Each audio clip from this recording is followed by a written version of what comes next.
Welcome to CSL TV, and I just hope you guys are having a beautiful, blessed day. Now, if you're new to the channel, this is just a review, a reaction, as well as informational channel. Hopefully, the informational part help you and someone out, and we just watching videos and talk about them. And if you've been rocking with me, I just gotta say thank you so much, because you could be somewhere else trying to find these videos, but yeah, you're right here rocking it out with CSL TV.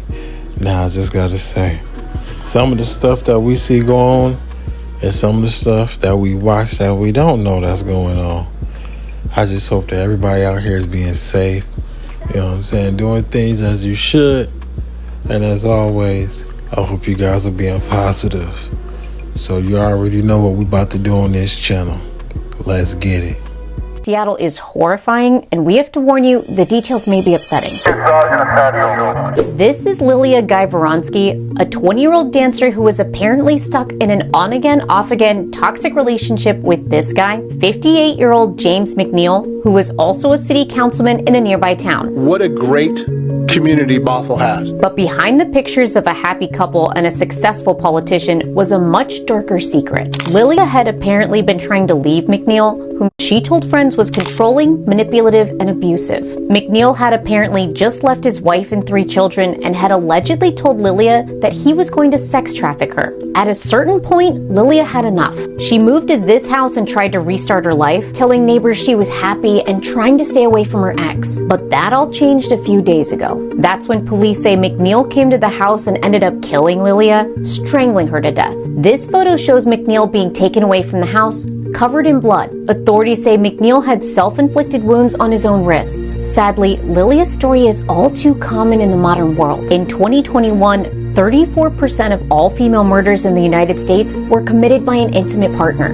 And contrary to the stories you see in movies and TV shows, most killings by an intimate partner are not from moments of rage when somebody snaps, but are carefully executed plans that involve stalking and monitoring of victims. Media report that McNeil had been stalking Lilia.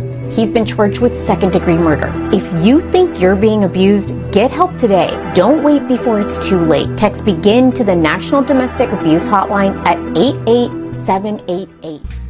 I feel bad for anybody that has to go through domestic violence, just because, you know, you should never be in those type of situations where it gets violent, you know what I'm saying, and then this type of stuff happens. And I feel bad for any victim. And it's not only male against a female, because that's the majority of what we hear about. But males go through this type of stuff too, you know. So, like, you know, good people over there know the news said there's always someone you can call and reach out to. Because I myself, I dealt with something like this, and it happened to be a sibling. You know, she's no longer here with us, but just seeing them kids every day, knowing that their mom's not here because of a situation like this. And that's why we need y'all people to speak up and to fight back and to let it be known this isn't the love I once cherished and worship, because love should never end in death. She told friends was controlling, manipulative, and abusive. McNeil had apparently just left his wife and 3 children and had alleged. Unless it's something that you love doing.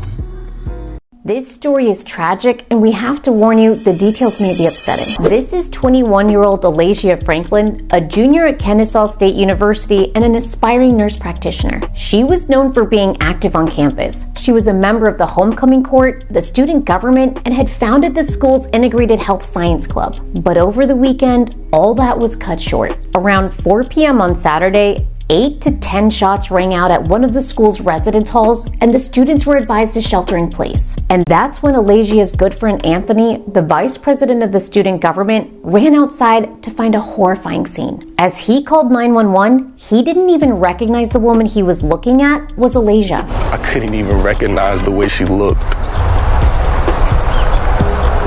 I couldn't recognize the way she looked, man. I stood right over her as I was on the phone.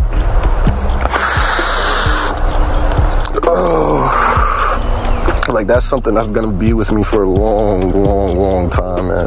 Her life was cut short in a shocking act of violence by an ex-boyfriend who her dad said couldn't let go. Witnesses saw him fleeing the scene. Within 45 minutes, he was found off campus and arrested by Cobb County Police. He's now facing a number of charges, including murder and assault. This incident has sparked concern among students about campus security and the need for greater protections, especially for women. On average, every minute, 20 people are abused by an intimate partner in the United States. And that problem is made worse thanks to all the guns in our country. There are literally more guns than people in this country, and data shows that the presence of a gun in a domestic violence situation increases the risk of homicide by 500%. Rest in peace, Alasia.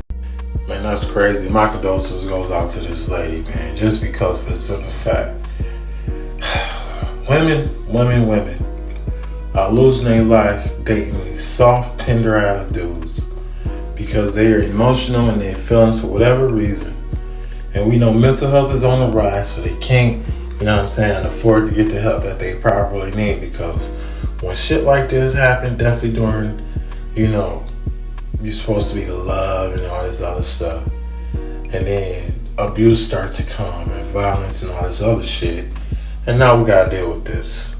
So women, mostly women, we hear about, we see about, we talk about that go through domestic violence, as well as the guys go through it too. Now, mental health is just something that's here.